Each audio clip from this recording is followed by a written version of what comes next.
Okay. ఇప్పుడు ఈ సీట్ల సర్దుబాటుకు సంబంధించిన అంశం కూడా అధికార పార్టీకి అడ్వాంటేజ్గా మారుతుందా అనిపిస్తుంది. 24 సీట్లు, 30 సీట్లు, భారతీయ జనతా పార్టీ సీట్లు, ఈ ఈ ఈ పంపకాలు, సీట్ల కేటాయింపులు, వీటిలో కూడా స్పష్టత కనపడట్లేదు కూటమి వైపు నుంచి.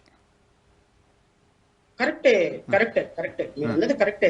నేను దాన్ని డినై చేయను. 24 సీట్లు పవన్ కళ్యాణ్ గారు తీసుకోవటంలో నేను తప్పు పట్టడం. ఎందుకంటే పవన్ కళ్యాణ్ చాలా వయసు మూవ్. ఈ 24 సీట్లు యాక్సెప్ట్ చేయటం అనేది చాలా వయసు మూవ్. ఈ నేను ఖచ్చితంగా ఆయన్ని నేను అప్రిషియేట్ చేస్తా ఈ అంశంలో.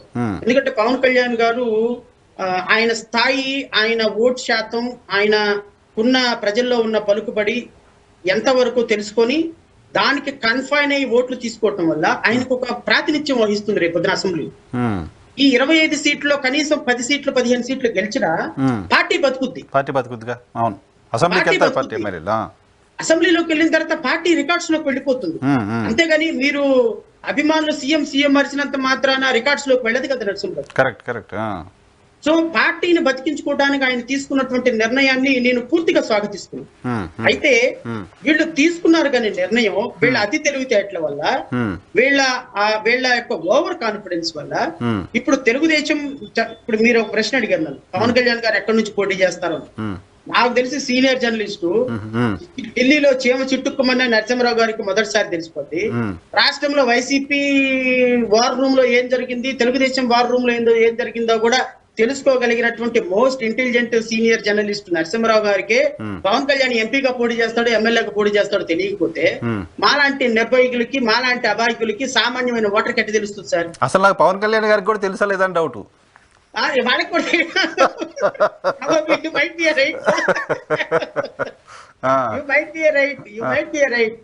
పవన్ కళ్యాణ్ గారికి తెలుసో లేదో నాకు తెలియదు. పవన్ కళ్యాణ్ గారికే తెలియనప్పుడు, మీకు నాకే తెలియనప్పుడు ఒక సామాన్యుడు ఏ విధంగా రేపొద్దున తన మైండ్ ని ఫిక్స్అప్ చేసుకుని ఓటేస్తాడు? ఫర్ ఎగ్జాంపుల్ ఆయన Telugu Desam, for example Tirupati MP అనుకుంటున్నారు. తిరుపతిలో తెలుగుదేశానికి జనసేనకి కార్యకర్తలు ఉన్నారు. తెలుగుదేశం కార్యకర్తలు, జనసేన కార్యకర్తలు వాళ్ళు మాట్లాడుకోవటానికి, కోఆర్డినేషన్ చేసుకోవటానికి, ఓటు కన్వర్షన్ కి టైం ఎక్కడుంది? ఎమ్మెల్యే అయితే తిరుపతి, ఎంపీ ఎస్సీ కదా Tirupati, what ever it is sir. MLA Chittoor, లేకపోతే అనకాపల్లి, లేకపోతే కాకినాడ, నర్సాపురం, ఎక్కడ ఎంపీగా ఎవరు ఎక్కడ వేసినా అసలు పవన్ కళ్యాణ్ ఇప్పటికీ ఈ డెసిషన్ తీసుకోకపోతే ఇంకా ఏముంది, 2-3 రోజులు ఎలక్షన్ నోటిఫికేషన్ వస్తుంది. ఎలక్షన్ నోటిఫికేషన్ వచ్చేటప్పటికి కూడా నువ్వు ఎంపీఓ ఎమ్మెల్యే తెలియకపోతే పొద్దున ఇంత కాంబినేషన్ కింద స్థాయిలో వర్కౌట్ అవుతుందా లేదా అనేది నాకు I have my own doubts.